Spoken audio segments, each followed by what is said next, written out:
Welcome to the Salty Investors, episode number 58. It is Thursday, November 23rd. What's going on, Tim? Not much. It's heating up again. You finished that rain down your way as well? Yeah, and the humidity is coming. You can feel it. You can feel it. Yep. Yep. So, what do we got for Salt this week, Tim? Argentina's just elected a new president. They've had for about 70 years, they've had left and right-wing socialists, grifters running the country into the ground. Inflation is 140%, unemployment at 36%, and hundreds of government programs to fight both. Disillusional thinking has real costs. May this be a warning. If you let your society go too bad, maybe a libertarian president is a possibility of getting into power. I think it's funny how, things are going to get so bad that, some nut job libertarian gets into into power. So just made that be a warning to everybody. Vote, for decent things. Don't think you can get a free lunch everywhere.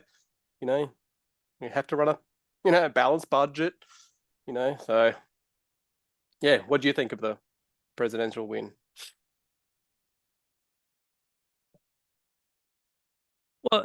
Well, I mean, good, but I'm just convinced now that something changes. There's reports out today about renewables are going to cost way too much. We already knew that. The government is tipping in more money to try and prop it all up. Like place about 7 years ago, it's just got stronger and stronger. These things just have to run their course. It has to get really bad until people decide to change course. And that's what's happening here. I mean, I said this on Twitter. I feel like he'll be the great libertarian disappointment because all politicians disappoint in the end. Yeah. But, hopefully he leaves the place better than he found it, which would be, it's hard not to, isn't it? You just said, 36% unemployment and 140% inflation? Jesus Christ. I mean, it'd be hard not to do better than that, but What are you salty about this week? Well, if you remember last week, there was much fanfare about the wage price index was up 1.3% for the September quarter. Annually, it was up about 4%, which is the highest in 25 years, right? And the government was out there, the Treasurer, the PM, spruiking this to the public. Look at our economic credentials, aren't we wonderful? Well, it turns out that the government neglected to mention a couple of things about that number. The first was that the 5.75% increase to the minimum wage and award wages was all passed through the September quarter. But in previous years, they've spread it out over the following two quarters. The aged care work value case resulted in average pay increases between 5.75% and 21%. That all went through. And the end of public sector wage caps by state governments, which resulted in average pay increase of 3.3%. This all happened, not all of that happened because I think the Queensland one's coming in this quarter. But, remember after all this, the inflation adjusted wage growth was only slightly positive at 0.3%. So unlikely that we'll see a repeat of that magnitude going forward. So I hope people lived it up while the going was good. Was the 100,000 people they employed for the referendum, was that included in that as well? I don't know. Yeah, obviously temporary tailwinds here. Obviously going to dissipate over the next few quarters. So and I will talk a little bit about the RBA later on, but if there's not another interest rate rise, it's definitely not coming down anytime soon. That's about as good as you're going to get. We got a 0.3% increase in wages on the real increase in the September quarter, and that's about as good as it's going to get, I'm afraid. Terrible. Yeah. Yep. Anyway, looking ahead, so just some more confirmation bias stuff for me to tell me that I'm not wrong. So basically this chart looks a little bit confusing because the dates all go everywhere. But basically what this is this is where the price earnings multiple of the S&P 500 was in April 2020. And inflation was at 1%, right? So the multiple was about 25-ish, call it. and inflation at 1%. Now, this is a fitted curve through all historic observations. And it, generally higher inflation results in lower multiples. But this has been the journey in the last sort of 3 years. You see, we get up to 5% inflation in December of 21, and we've got multiples over 35. Now here we are here, you are here, September 23, you got a multiple of about 30 with 4% inflation. Historically, you were, around somewhere between 15 to 20. So, I mean, that's pretty severe. And again, as we've been saying this for a year now, the market just seems to be saying, nah, we're looking straight through all this. We're looking out to the day when we're back to 2% inflation. We don't care. And I mean, that's certainly true if you look at large cap tech. But the rest of the market has had a considerable sort of multiple compression. And that general bifurcation in a market where you've got one sector really holding it up, because if you exclude the tech sector, the S&P is basically flat for the year, or if not slightly down. That's usually that kind of internals, not to get too sort of horoscopy technical analysis, but those kind of internals usually aren't good. What you want to see for a broad market advance is broad participation, and you don't have that, across multiple sectors. And this is hedge fund positioning and mega cap tech share of US hedge funds, 99%.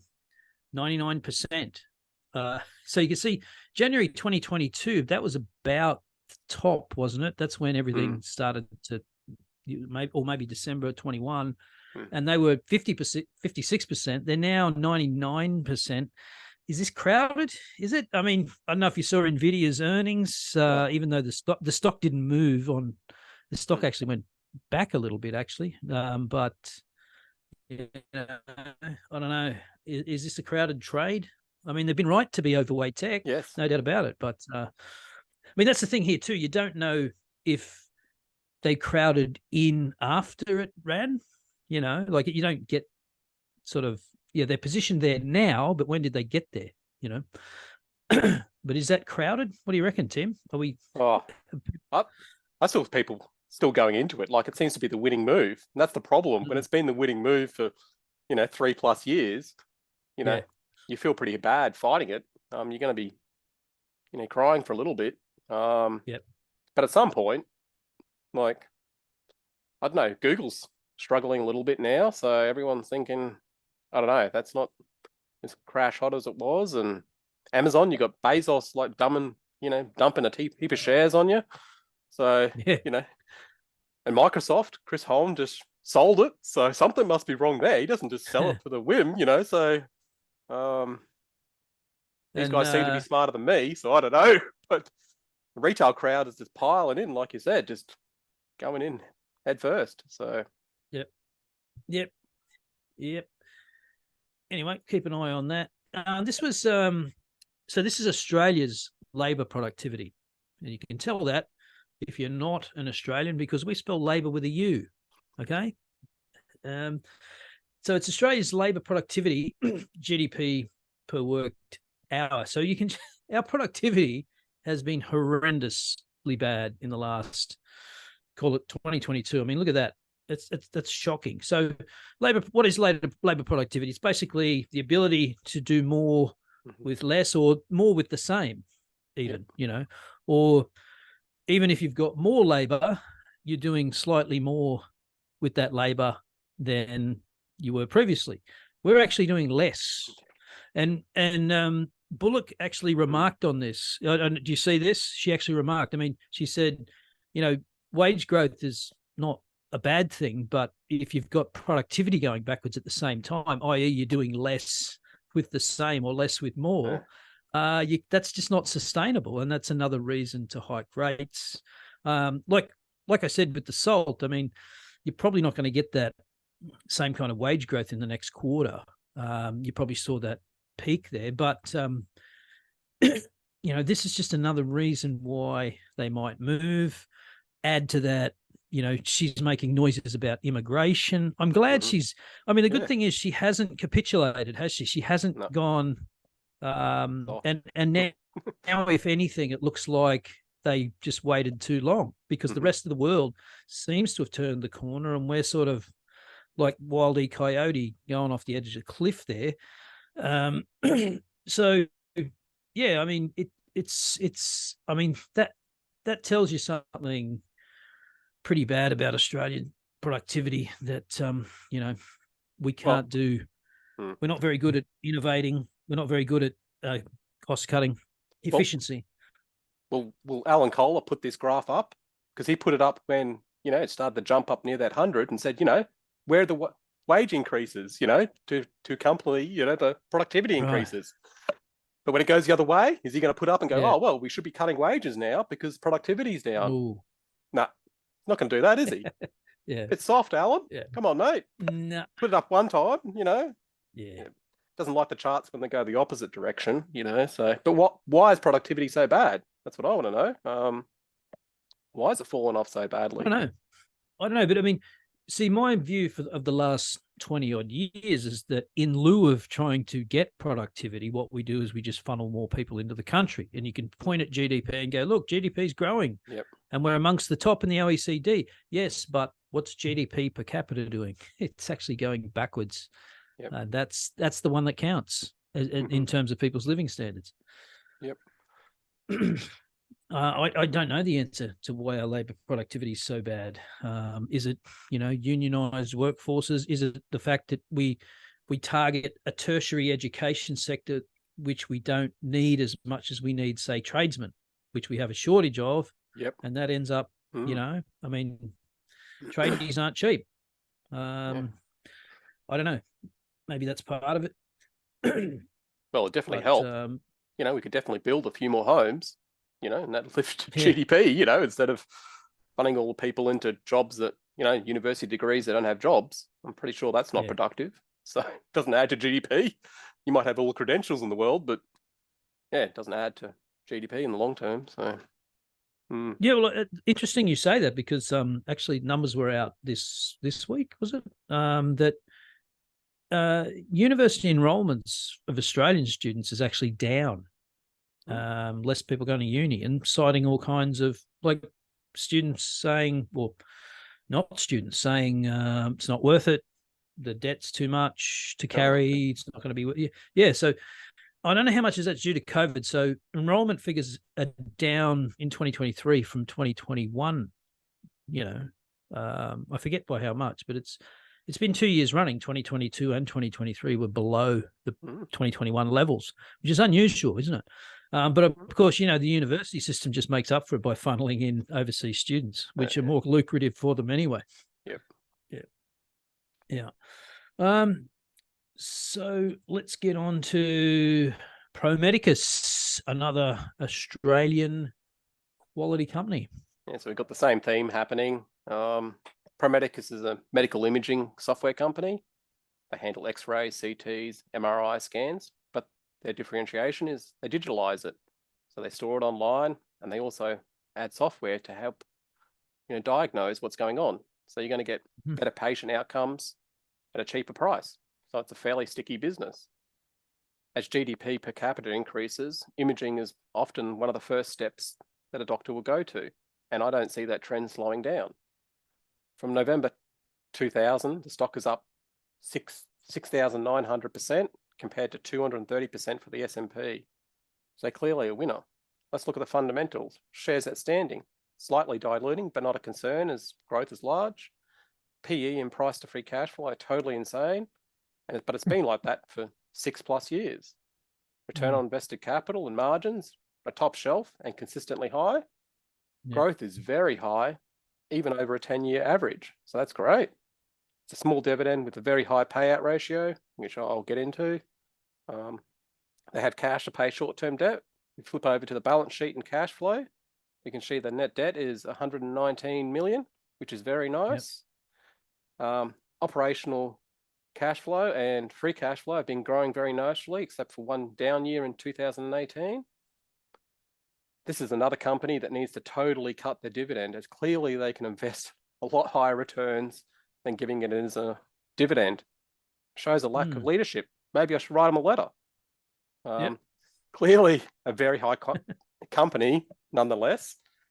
Currently at a price to free cash flow of 140, which is totally nuts.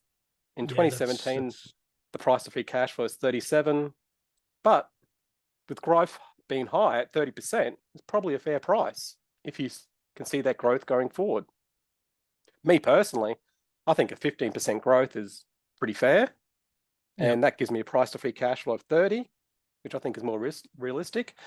But that's an 80% haircut on today's price of $88 to give you $18. Seems like impossible, but in COVID, did fall to that level. Yeah, but you know, are you happy with growth at 30% and you think they can continue? Maybe it isn't so bad. What do you think? Yeah, well, that was my question for you. What does the growth runway look like? Are they in mature markets? Are they going into markets where there's opportunity, or what's the story? They're doing heaps of good work. Like they're going into the US, getting heaps of great, 2, 3, 5-year contracts. And big, $20, $15 million contracts. They're going to lock people in, and then they're highly likely to get renewed. So they just add a couple of them every year. And then you got the low churn rate with the recurring revenue. It all adds up. As you can see from those return on invested capital numbers, it's insane. And the margins. I mean, look at the difference between the gross and the operating margin. It's hardly anything. Well, this is probably got the best metrics of any company in Australia. But like you'd have to be a brave man to go, I'm going to look at 10 years and it's going to be growing at 30% a year for 10 years. You'd have to be like, you'd have to have some special ability to do that. I don't see how that is feasible to put in your DCF and go, I'm going to look at 10 years. And it's still got heaps of runway. I'm not downplaying the company. I think it's a great company and they do a lot of value, but you could it wouldn't take much to get burnt here. Like if that growth slowed down for 2 years, this multiple will compress hard. Like it'll go back to that 30 range, and you're at 140 now. So like you're down a lot. And that's the time to buy it. But will that happen again? Or will that be a serious event where it's totally impaired? It could be totally impaired, and good competitors come in and eating their lunch. It's just welcome to Australia. Just insane. Right. Yeah, I mean, there you go again. You find a quality company in Australia, and you have to pay up for it if you want it. Braver men than me will be doing that. Yeah. I look at these things and I just think, no, I missed that. I missed that boat. But, I said that about CSL about 15 years ago, when it was, about $30 or something. There's only a couple of times you could buy this maximum pain, and you've probably got another 20 better things that you could buy. But they seem to keep proving themselves. So I don't know. The management seems quite capable, but I don't know. Maybe I should write them a letter and say, "What are you doing paying a dividend?" I like to speak to the CFO and say, "What are you doing? Like, explain it to me like I'm a 2-year-old. Like, why is this?" Well, I wonder if that's just one of those placate shareholder things, which is stupid. I mean, if you're a CEO and you say, look at our returns on invested capital, look at our returns on equity, look at our margins, look at our revenue and EPS growth. Why the hell would we give that money back to you when we can generate those kind of returns? If you don't like it, go and own something else. Yeah, go and buy a bank or something. If you want a dividend, go buy a bank. What are you doing mucking around with the dividend on this? It got me a bit upset reading it, because I'm like 51% payout ratio, that's a lot of money. That is very expensive. That's a lot of cash, burnt for 0.46 yield. Disappointing. So yeah. Well, there you go, folks. Another Australian quality company and another very expensive Australian company. That's just my opinion. If you think you can justify this, leave a comment and tell us how. we will see you next time.